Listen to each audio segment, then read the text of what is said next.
welcome to another episode of Middle Class Film Class Detective June Edition. I'm your host for today, Joseph. And I'm Peter. And no Tyler, once again, over there. But this week, for Detective June, we are reviewing my movie, The Third Man.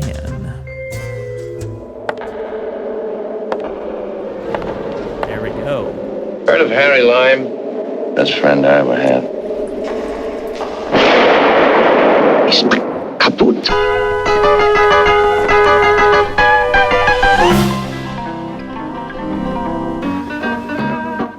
Hey, SpongeBob. Go, Harold. You don't know what you're mixing in. As soon as I get to the bottom of this, I'll get the neck lane. You're wrong about Harry. You're wrong about everything. Come out, whoever you are.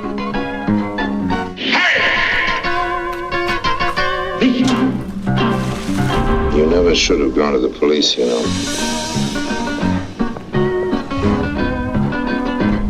Third Man. Third Man. Beautiful. Beautiful transition right Yeah, there. it was great. The Third Man, directed by Carol Reed, written by Graham Greene, Orson Welles, and Alexander Korda, starring Orson Welles, Joseph Cotton, Alida Valley, Trevor Howard, Paul Horbiger, Ernst Deutsch, and a bunch of other people who are probably all dead now. Probably. I don't know. The only surviving cast member maybe is that one kid with the ball. Oh, that one. Yeah. But everybody else on the crew and there is probably all... That child later on went on to do Augustus Gloop. Oh, yeah, really? 35 years later. Yeah. And this is The Third Man, released in 1949. This is an old-ass movie. And it is a detective movie, although it does not follow a detective per se. It is follows a writer named Holly Martins, a pulp novelist who writes westerns. Shitty westerns. Yeah, really not great westerns. Travels to shadowy post-war Vienna. It's funny because this was filmed in like very post-war. It was, the war ended 45. This came out in 49, so it had been shot in 48. Yeah. Only to find himself investigating the mysterious death of an old friend named Harry Lime, who was killed in a car accident or something like that. And You're led to believe it's a car accident. yeah. Only to discover later that some nefarious things may be going on with his friend Harry Lime. And maybe there was a third person. Yeah. Maybe they were a man involved. The third man was in the accounts of what happened of the death. Yes. It was Harry Lime was hit by a car, and then his body was carried by two men out somewhere else. Well, one person, It was like a witness. witnessed it and said, no, there was a third man. Yes. And they were trying to figure out who that is. There might have been a third man. To determine if it was a murder or if there was a murder. or it was honestly just a mistake. This is rated at number 213 on the IMDb Top 250. And this is both of our first time watches. And Tyler's. And Tyler's. He did watch it on his phone, in bed, prone, hopefully getting better, with maybe a low-grade fever, perhaps. Yeah.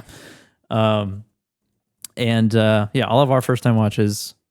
And I knew nothing about this movie other than that Orson Welles was in it. I didn't realize he had such a small role compared to everybody Me neither. else. I saw he was like third or fourth build on the movie, but in the IMDb, he's first build. Yeah, he's number one. And he had a hand in writing it. This is a detective movie. There is a mystery, a murder, or not murder involved. Somebody did die. It's a movie known for its cinematography, its use of shadows. It's a noir film. Here we are going to talk about it. So, Pete, what did you think about The Third Man? Before I do that, we could probably just stay on the two, I guess. I think we should read Tyler's review.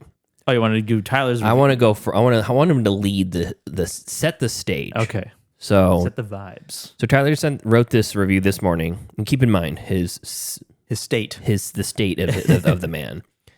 our third man. He's fighting a cold, fever-ridden, syphilis-ridden. One could presume. Gonorrhea. Yeah. Hep C. Yeah. He passed his hepatitis test, 2 B's and a C. But he's not a well man. And he watched this from bed, from the comfort of his own iPhone, with that one sheet he's got on there, that one blanket. And here's what he wrote: 2 stars. Out of 5. Out of 5. This is out of 5, not out of 2. Yeah. This is a movie with great acting, great cinematography, and great atmosphere. However, the whimsical music that plays throughout this bleak story is very jarring and distracting. The movie feels a bit more fluff than substance. When it does get into the substance, it is very cool. I feel like the long, drawn-out scenes are meant to be effective, but ultimately feels like I want it to end like, get on with it already.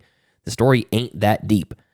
The criminal aspect of Lime really was interesting and messed up, and his uncaring of the crimes was shocking. Overall, the movie wasn't impressive as a whole, but there was compelling parts in the film. 2 stars. End of report. Yeah, so that's Tyler's take on it. And my take on it is that for a movie made in 1949, this feels like a triumphant visual feast when I was watching it. Yeah. Every shot looked like I was watching like something that would be parodied later in life. Mm-hmm. You know what I mean? And perhaps it was. Yeah. Oh, for sure. Yeah. And it's like I watched a number of kind of breaking apart sort of videos about and like articles about how what makes the third man so fascinating and so good and so revered. And I think part of it is, the time that it came out mm-hmm. and people really weren't pushing. I mean, there were some auteurs who were pushing the boundaries, of filmmaking in that time, and the German Impressionist movement, the 1920s and stuff was Cabinet of Dr. Caligari and like, what was the other one?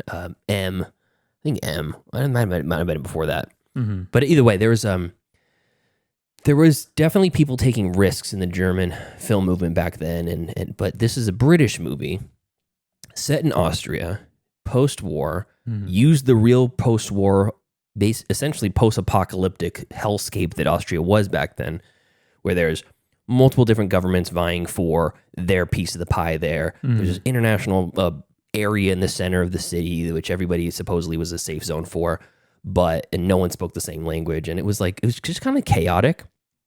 And then on top of it, you have a series of people trying to make money off of the chaos. And that's our Harry Lime. It was interesting. Harry Lime. It was interesting to see the movie through the eyes of his friend, who was Holly Martins, played by Joseph Cotton. And Mr. Martins comes to Austria just like, hey, I'm here to see my friend. And he gets there and he's like, oh, hey, by the way, your friend's dead. Okay. He's dead. He's dead. Okay. Move on. He died. And it was interesting to see it through his eyes because you're being told all this stuff about Harry Lime, about how he's a racketeer and he's a piece of shit and what he did in his schemes led to the deaths of children. Like the most despicable type of person. Yeah. Yes, okay, it's bad if you cause the deaths of human beings in any capacity, but sick children? That seems even worse, It's like when somebody is pretending to have a up and up legitimate charity for, children with cancer, and it turns out that they, siphoned money off of it to put into their pockets. Oh, I forgot Donald Trump got sued for that and lost. So very similar in that regard, where it's like, this guy is a piece of shit, but his friend doesn't believe it. Holly Martins doesn't believe it whatsoever. And I think that's interesting because you're seeing that character come to the realization that his childhood friend really is a piece of shit and he's abandoned all of his humanity. So I really liked that part of it. Yeah. I also really liked that the entire cityscape looked like this like labyrinth type maze that he was stuck in. And every time he's chasing someone through the city or even wandering through the city or being followed through the city, it's almost like it looks like a horror movie. Like the angles, it's like low angles, a lot of Dutch angles. Yeah. And one thing I thought was really interesting that I didn't pick up myself, I saw this from a interpretive sort of video essay about it, is that throughout the entire movie, they use really sharply drawn geometric patterns throughout, and they use this like what's the phrase? It's like an infinite point in the distance, the perspective, and that final point in perspective where it's like all the roads are leading to this tunnel at the very end of the shot.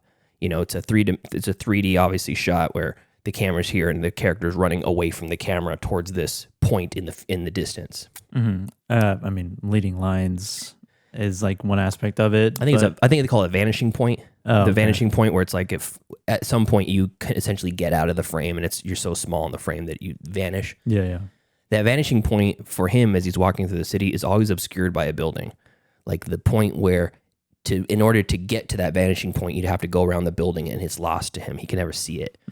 And every situation where he finds himself in this hairy world that doesn't make any sense to him, they have all these crazy Dutch angles, and it like just shows how confusing the world is to him and how things don't make sense to him. And he's learning new things about his friend and life along the way. Yeah. The first time you see Harry, then they have their actual interaction. They actually speak is at a Ferris wheel and a merry-go-round. It's only two cylindrical, circular pieces in the entire story. And the idea is that Harry he doesn't conform to that. He lives outside of the confusing perspective of these harsh edges, and he just is. And I'm like, oh, that's kind of interesting. I never thought about it. I didn't think about it like that. Yeah. And then also this interesting perspective of this vanishing point, everybody's running towards it or away from it or whatever. It's all low angles, all kind of crazy in your face shots, like Terry Gilliam-esque in that way, but they're static. Yeah. When you see Harry Lime looking down on the city, he's very high, and it's the first time you've seen a high perspective of any character in the entire movie, because he's looking down on the rest of the world, like he's better than everybody else. Also interesting how they do that in the Ferris wheel. They're high up in the Ferris wheel, and he goes up and he's looking down, literally looking at the specks of people on the ground. So all these things are these really interesting large-scale concepts that lead to an interesting set of characters. I kind of agree with Tyler in the sense that I didn't really find the story super, super interesting if you were to write it down on paper, but the characters were interesting enough and their development was interesting enough that once we were finally introduced to Orson Welles as Harry Lime, you're like, oh, I kind of expected that he was alive. Yeah. And then because the whole time I'm thinking, well, Orson Welles is in this. He's got to be the guy. It's got to be somebody. It's not. I don't think it's not the type of movie I think that would have a flashback. So once it's revealed to him, I saw that his reveal and his little smirk standing in the shadows. That damn smile. I was like, that damn smile. That motherfucker. He did it. Yeah. And he's so charming. And then when you hear him basically confess to all the terrible things that he's been accused of throughout other characters throughout the movie, you're like, wow, he's a fucking sociopath. Yeah. What if I told you I gave pay you $20,000 for every speck that you just stopped from moving? All those specks down there are people. If one of them stopped moving, would it change your life at all? What if I paid you $20,000 per? Tax-free, mind you, tax-free. And you're like, wow, what a fucking asshole. Yeah. And at the same time, he's still talking about the death of the children. And his friend is telling him, yeah, but the stuff you did killed children. And what do they want to be on this earth for? What do they have to live for? And you're like, what the fuck? It's a weird juxtapose because he is one of the more charismatic characters. This is my friend? Yeah. So he immediately realizing that his friend's a fucking piece of shit. Yeah. And you as the viewer, you're like, man, I like Orson Welles. He's so charming. Look at that smile. He's so cool. And he talks like keeps calling his friend old man. Like, it's so cool. And I don't know. He's very magnetic. Like, you want to like him. Mm-hmm. And then everything that comes out of his mouth is like a deranged sociopath. Yeah. So all those things together made for a very complex and interesting movie that I really enjoyed. I didn't know what to think of it from the get-go, so I think I'm going to revisit it and watch it again. But it would be disingenuous for me to say that I fully understood all those things and all those interesting kind of whatevers. They all came from people who are way smarter than me and are interpreting this, because sometimes I'll watch a classic movie that people think are the best, and I'll watch it and I go, that's really good. I don't know if I would consider it one of the greats. And then you think about it historically, and you think about it in the context of where our world was in time period and what the audiences were kind of absorbing in those times. Yeah. And that really makes it something more. So I loved it a lot. after more research, I loved it even more. And I'm excited to watch it for a second time to give a different perspective to myself, knowing what that character is and who he is, and that Holly Martins is being taken for a ride the entire time. This bubbling dope. So, anyways, really, really good choice, Joseph. Cool. So my first time watching it as well. I think it is like a through line through all three of us, where I also didn't think the story like by itself was that interesting or compelling. Like the mystery was that like it was no Chinatown. No. In terms of the story. Yeah. All of the technical aspects are like really dynamite. Cinematography, like obviously that's like one of the first things. I mean, coming out of the silent film era, they're still like in the very early stages of that, of coming from just pretty much purely visuals. Yeah. So a lot of that can be attributed to like, well, we have to tell the story through all visuals. Still, and I mean, obviously it still happens, but like even more so then, because you can reveal a lot about character motivations and what it means for the rest of the story in terms of how you frame or compose an image or compose a scene and block it and everything, and set where you set your lights. And this is a noir, so deep shadows and at the time it would be interesting to time travel back then to like see how they like decided to do that, or it was like a conscious choice, like we're making a noir. So like the shadows have to be deep and very stark. They're also huge. The perspective of the shadows, they cast onto the sides of buildings. Very long shadows. I love that. It'd be interesting to see what the mindset was at the time. If they were just like, we're making a movie because this is like it's similar to this other movie. Like, you know, when did it all start? You know, that whole genre, I guess. But this is a really early movie, I guess, in terms of like noir. And even coming from the silent film era, the music of this movie, I will agree with Tyler. It was like jarring to hear that sort of like plucky, sort of Spanish sounding kind of on the zither. They credited the zither player to like what is going on. But at the time when I was watching it and I was thinking about it in context of the audience of the time, and it reminded me of, you know, that circus theme song. The name of that, the title of that song is called "Entry of the Gladiators," and it's like it plays at the circus. Like you associate it with the circus, but when that song was composed, it wasn't like, I don't think it was. It was actually designed to. There's really weird trivia about that song. It was designed to be played at a much slower tempo. Yeah. When it first was written, and the author of it, the composer of that song, sold the rights to it to someone else, and they cranked the speed up on it. And he's like, no, it's not the circus song, it's the gladiator song. Yeah, so exactly. So it's like at the time it sounds silly, right? And we associate it with clowns and everything. Freaking organ playing it. So when I hear the music in this movie, like, well, at the time the audience didn't have, like, nowadays it sounds silly compared with like this like very dramatic imagery and story that we're being told. But at the time it could have been like, oh no, this is a very tense music. Yeah. You know, their everything that they had access to at the time did not have I mean, they were scared of trains in the movie. So so like we knew what their standards were at the time. But as a modern viewer, it was like it was hard to like really get into the story with that music playing in the background. That's interesting. I didn't get that. I mean, I'll talk about it later. It was good music, but it just felt weird paired with this genre of film. But I attribute that to it being such like a movie from the 40s and being so close to the silent era, where the music playing in a silent movie is like honky tonk, kind of silly sounding.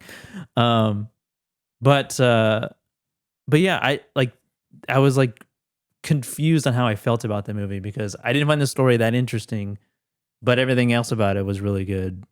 And there are some really great shots in this movie, and like it is responsible for like being like probably responsible for a lot of cinematographers' careers nowadays. 100%. You know, being that influential. Yeah. But yeah, I didn't find the actual story compelling. The behind the scenes of it sound more interesting, and like the reasons for the motivations of the characters and why they framed it certain ways seems more interesting than like the story or the movie itself. But yeah, and I didn't particularly, not that you're supposed to like the characters that much. But yeah, the story itself, once it gets going, I feel like it wasn't doing enough for me personally. But it is like, I feel like it's a must watch. Yeah, for sure. About wrap it up. Yeah. Oh. So I wanted the zither song composition mixed with the tone of the movie. It made me feel, I think, a little bit more invested in the movie, and also I feel like it set the tone for the character of Holly Martins, and because he was kind of an idiot, you know, he's through his stupidity and saying the wrong thing to the wrong people, he got people killed in the movie. Yeah, that groundskeeper was murdered because of basically what he said. Yeah. Oh, by the way, the groundskeeper says there's actually a third guy there, and it's like, okay, well, next time you see him, he's fucking dead. But I think that it's hard to pin that, like you said, like the perception of that type of music now is what it is. Back then, was it considered goofy? Yeah, were people laughing? Yeah, and it's like a lot of the reviews I've seen about this specifically comment on how fantastic the score. I love the zither music. It does have a tone that doesn't fit with other noirs. It doesn't fit with other detective movies. They're all moody and slow paced and dreary, and it's not like that slow like saxophone club jazz. Yeah, it's not that. But it's almost just like there's stuff happening, there's stuff moving, you know, because it is fast paced and it is kind of bright and whimsical in a way. To me, it felt like it was almost like a spiritual. This whole movie was like a spirit with that zither, a spiritual precursor to After Hours, a Martin Scorsese movie. Because if you take Holly Morris and put him as the main character of After Hours, I could see that being exactly the same. He's running around the city, a little kind of getting the shit kicked out of him and kind of the butt of the joke in a lot of situations. It's definitely not a one for one, but in a way feels like that. And that movie's bonkers in a way that you're like, Scorsese's making a comedy? It's not really a comedy, but it's kind of wild and whimsical and fantastical. And there are parts of this movie that feel that way. But speaking of how early moviegoers were afraid of the train driving at the camera, I think that had more to do with the concept of how storytelling, visual storytelling back then was a very two-dimensional sort of thing. Like you go from paintings and drawings of early days that are like, you look like Egyptian hieroglyph sort of paintings, and or those medieval paintings where it's like everybody's on the same plane, they're all looking together. It's like almost like you would take construction paper and cut it out and move them against each other. It's like very two-dimensional. When you get into like Michelangelo and a lot of, you know, Renaissance paintings, they start showing that like deep perspective, and you can see the, you know, the landscape behind the figures at like the Last Supper or whatever. But in movies, even in like the early 20s and 1800s or the 2010s or 1910s, a lot of it was basically like watching a play on film, and it plays, for the most part, don't use that depth too much. It's that like that Z-axis or whatever. It's just kind of the left to the right storytelling and whatever. Yeah. So when you get the camera angle of a train driving at the camera, I could see how people would kind of flip the fuck out at that. Yeah. I think the strength of The Third Man is that almost all of the movie is shot like that. At least in any of like with a lot of depth. And just how I was talking about how you see this vanishing point, everybody's running towards it off into the distance. At the very end, once you get to the end of the movie, it goes the opposite way. Harry Lime is running from the police. He's down in the sewers. these giant scapes and very large, strong angles turn into these tight quarters in the sewer. And now instead of everybody running at this vanishing point in the distance, they're running from the end of the tunnel towards the camera, like he's being closed in on, which is interesting. Yeah. Very interesting. And I have to imagine it's a conscious decision. Yeah. I'd be curious to go back and see if if they had behind the scenes featurettes at the time, I would love to see like what the decision making was like. There's got to be and like what interviews, what the intention was like.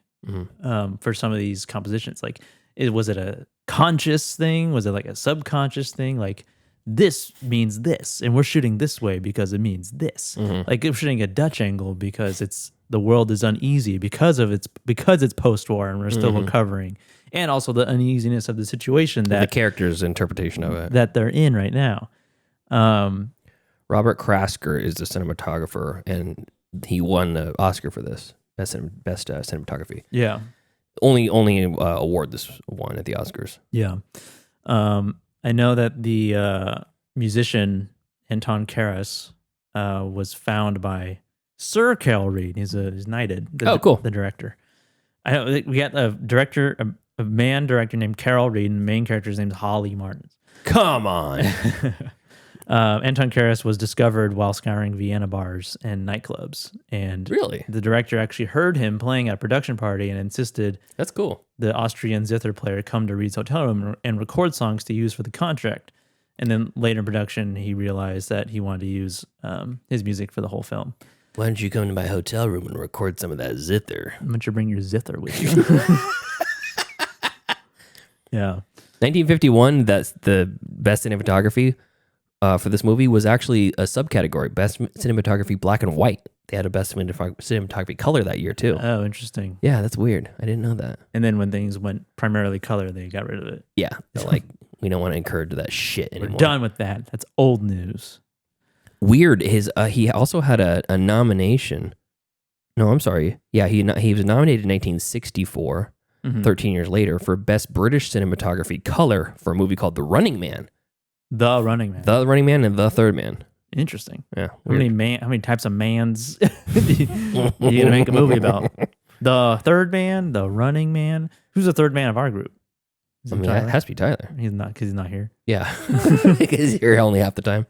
Who's the second man? I don't know. I think you and I are both tied for first and second. If you ain't first, you're last. Technically, Tyler would be the first man because he came up with the concept for the show. Oh no. Yeah. Well, it's a little trivia no one needs to know about. Jimmy Stewart was initially for the role of Holly Martin's. Oh, really? Apparently, I don't know if James Stewart the same as Jimmy Stewart. That's Jimmy Stewart. Yeah. Okay. Good to see my friend. Where is he? Harry Lime. Oh, wait, tell me he's dead? Harry, you tell me he's a third man? Best man I ever knew.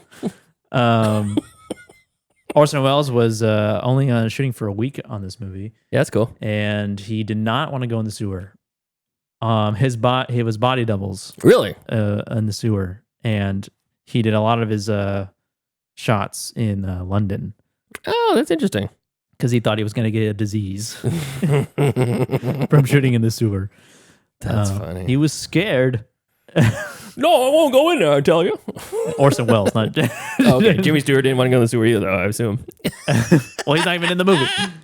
That's funny. Also, Cary Grant was also considered for the part of Harry Lime. I don't have a Cary Grant impression. What does Cary Grant sound like? Cary Grant? I don't have one. I don't even know what he looks like. Hunky. That's what he looks like. Yeah. He's a hunk? He's a hunk. A beefcake. Yeah, he's a lean cake. Oh, okay.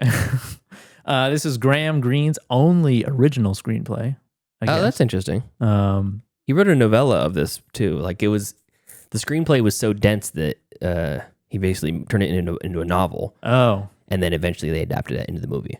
Yeah. I think I read something also that there was something about, following Harry Lime's character.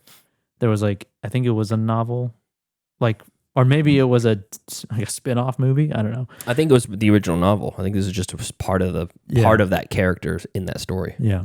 Yeah, Orson Welles refused to film in Vienna sewers. The resulting footage is said to be about 85% Vienna and 15% London. So I really like that scene after he gets off that Ferris wheel talk. Great scene, by the way. When they get off and he's walking away, he's talking about, they say, what is that? Weak men make chaos or something like that, and strong men make weak children or something like that. It was like caveman talk. What's that saying? How's that go? Let's see. Weak men make hard times. Weak men make hard time. Let's see how it goes. Hard times create strong men create good times create weak men, and then weak men again create hard times. Oh, okay. And in a version of that, he's basically saying, Harry, what the hell are you talking about? Harry, I tell you, don't make any goddamn sense. He says, during the war we had, pillaging and destruction and all this kind of stuff, and historically through all these like trying times, but you're given Michelangelo and you're given these fantastic art and these inventions and things, and he says, but you know what happened in Switzerland? They had 500 years of peacetime, and what they got? The cuckoo clock.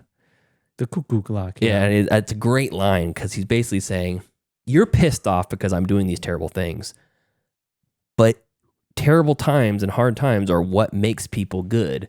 Living through the strife is what makes the society better. And he's like trying to justify his own shittiness. Oh my God. Doesn't care about the girl he loves. He's like, they're going to take her away. He's like, okay, whatever. What about me? And he's like, yeah, we're good friends or whatever, but I could throw you off this Ferris wheel right now. You're not going to look for a bullet wound in your head if you fall from this height. Yeah. It's such a weird dichotomy. Or such a weird relationship, I should say. There was I think it was on Reddit, and I was talking about this movie, like, because I was talking about like the ending of it and like what it meant, like who was in the grave and like before. Oh yeah. And I was reading about what's her name, the woman. It's weird. Some of the press stuff for this, Anna. Yeah, some of the press stuff, the actress only goes by one name. Interesting. Yeah. So the character who plays Anna, there was like a theory that like she knew the whole time that he was alive still. Oh, and because in the beginning she doesn't bury him, she doesn't throw the dirt on the grave. Oh yeah, you're right. She does. You're right. It could imply that it kind of sort of retroactively paints her character and in the story that she knew the whole time. That's interesting. Yeah. There's also a parallel from that funeral scene when Holly is getting the ride back to the town with the police captain or whatever it is, colonel. They're driving the car and they both look back and she's walking down that road. That's the same road that she's walking down at the end. Yeah, yeah. That like 2.5 minute uncut scene. Yeah. It's like the Lawrence of Arabia type scene. I know. The opening scene in Hot Fuzz. Yeah, you're right. Oh my gosh. But she doesn't look at them in the car whatsoever. She doesn't even glance up and make eye contact, but they're both kind of enthralled by her. Yeah. And then at the end, he's waiting for her. He's like, hey, baby, let's go. Let's hop on my cart. Yeah, there's like this weird, like he's like into her. Oh, he's super into her. But she's not into him really, even though like... She goes back and forth throughout the movie. Yeah. And he's about to go back. He's going to the airport. Yeah. To like fly back. This is the fourth time he's got a ticket at the airport. I know. And like he's in the car with the other actual cop, I think, the sheriff. Oh, at the beginning of the movie? No, the end, before he gets out and like waits by the car. Okay, yeah. And then he's like, well, I can't just not say goodbye, basically. So he like gets out of the car and then goes and waits for her as she walks by, and then she just right by him, walks past him, and like, doesn't even make eye contact. Nothing. And then I wasn't sure what I was supposed to surmise from that. Like she never had any love for him. She never had any reverence whatsoever, and it was always about Harry's dead. It's always about Harry Lime. Yeah. Yeah. He's very insensitive though, because she's clearly still mourning her lost love. It's only been like a week. I know, and he's like making moves. He's like, hey babe, I got you these flowers. You want to hang out? You're drunk. I'm a little drunk. Just a little bit. Yeah. I also like that he's a shitty pulp writer. like Yeah. Westerns and stuff, because It's always a point of people always bring it up well, to him. Graham Greene, apparently when he first wrote the thing, Holly was supposed to be British. And so he was going to be more likable, and both the director and the writer both kind of had an anti-American bias. They both kind of thought Americans were stupid.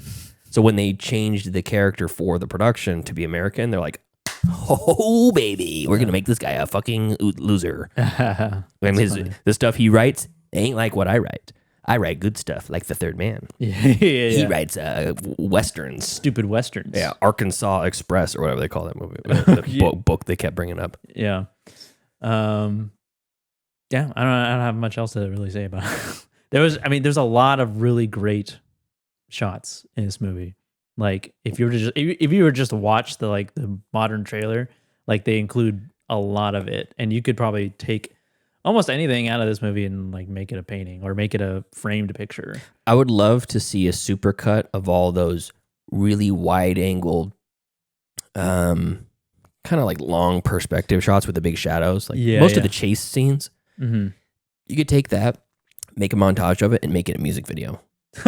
Yeah, making that would be sick. Third Man edit. Yeah, hey, we should do it. There was so like speaking of the Dutch angles, the William Wyler, who is a friend of Carol Reed. Mm-hmm. Let me just look up who William Wyler is. He was on IMDb.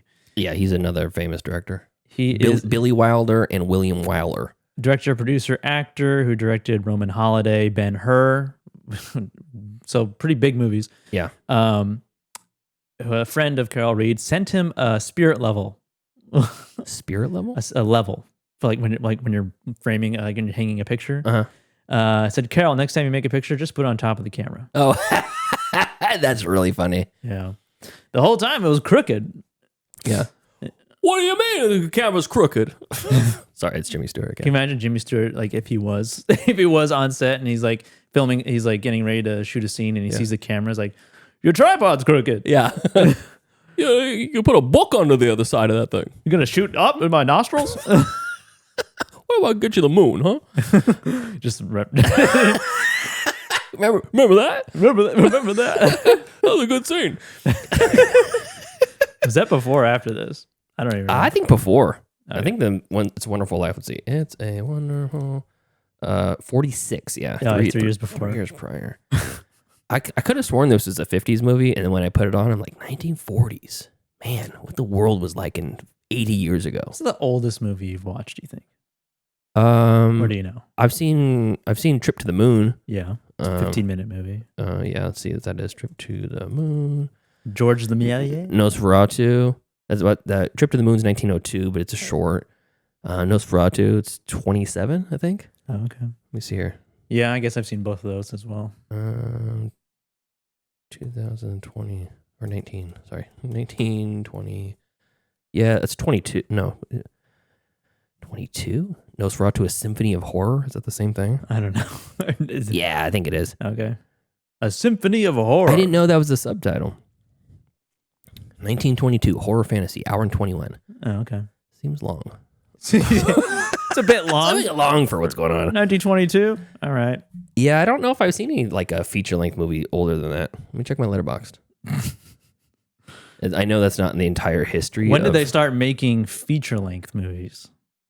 I think it was in the early 1900s, like the pre-tens. Okay. Let's see here. Okay. The pre-tens. Pre-tens. I don't know what the fuck you call it. The aughts.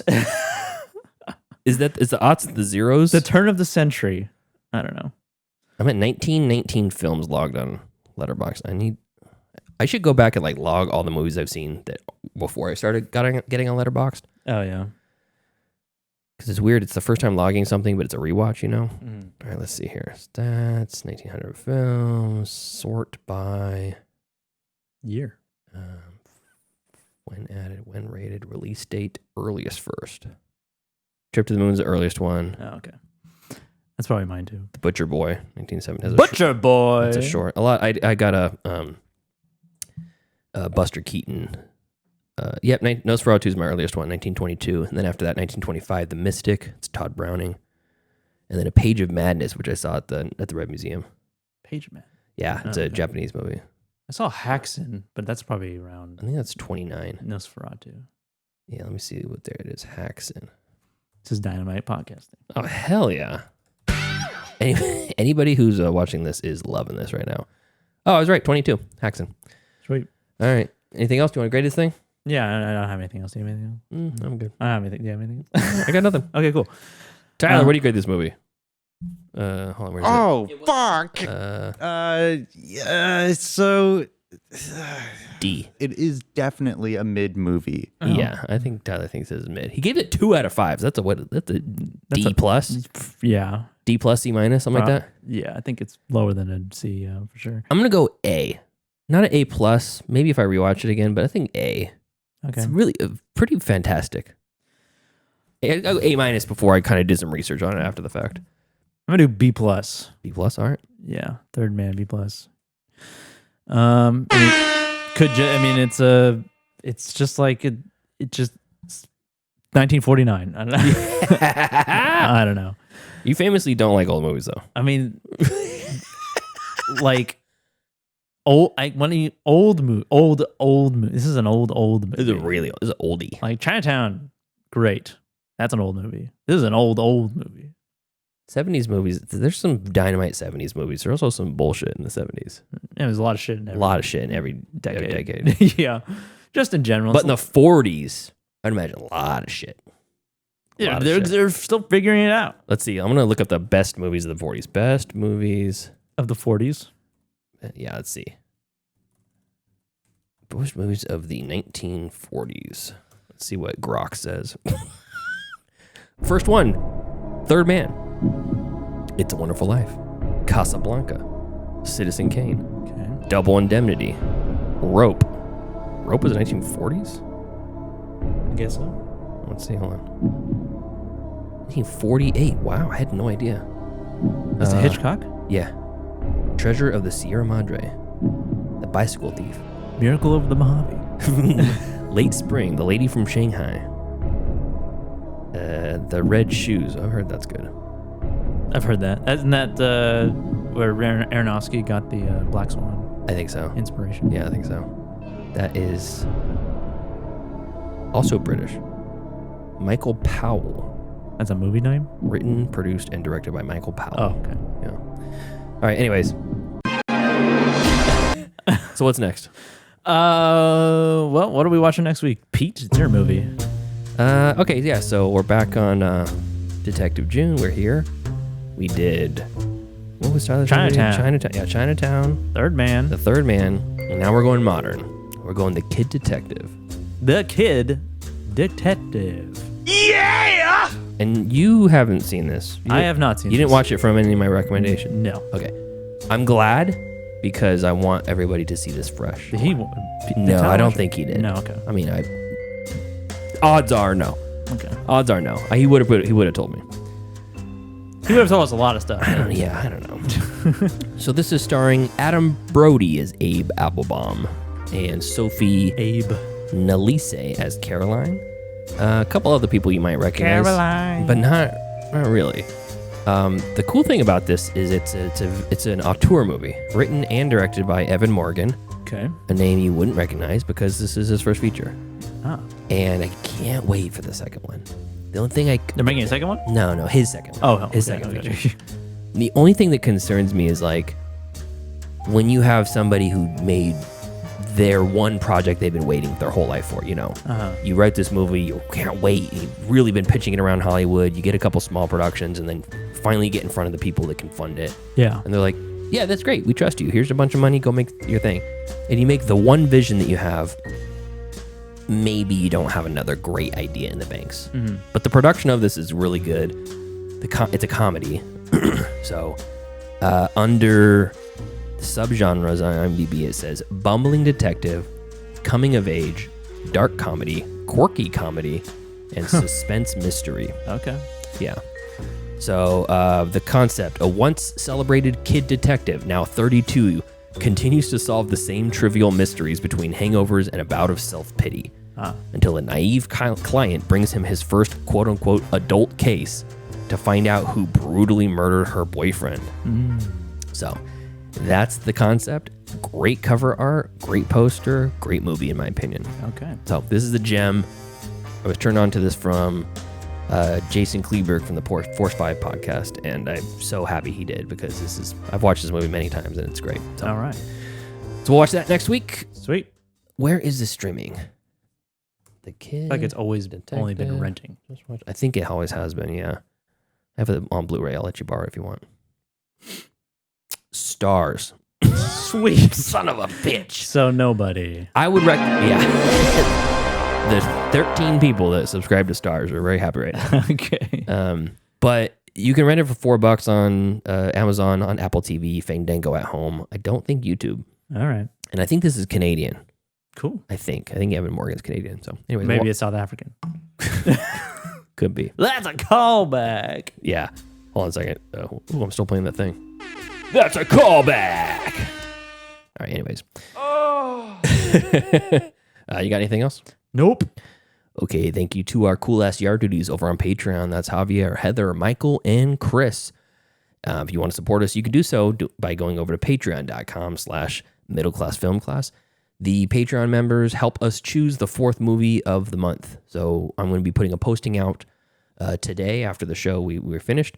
It's going to be asking who has a detective movie that they want to offer up for week 4. After my review next week, we have the Patreon pick. It'll be whatever you guys vote on, all levels.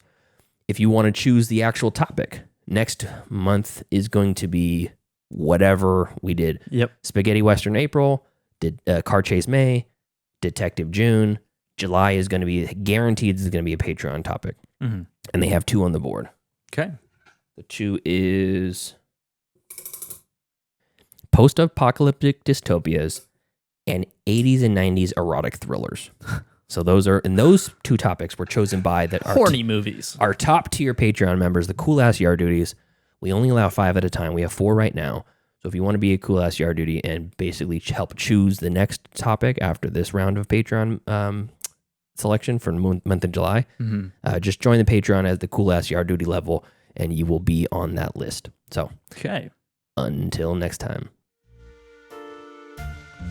Thank you for joining us as we review The Great Third Man, 1949. Follow us next week as we review The Kid Detective, written and directed by Evan Morgan, which is streaming nowhere except for Stars.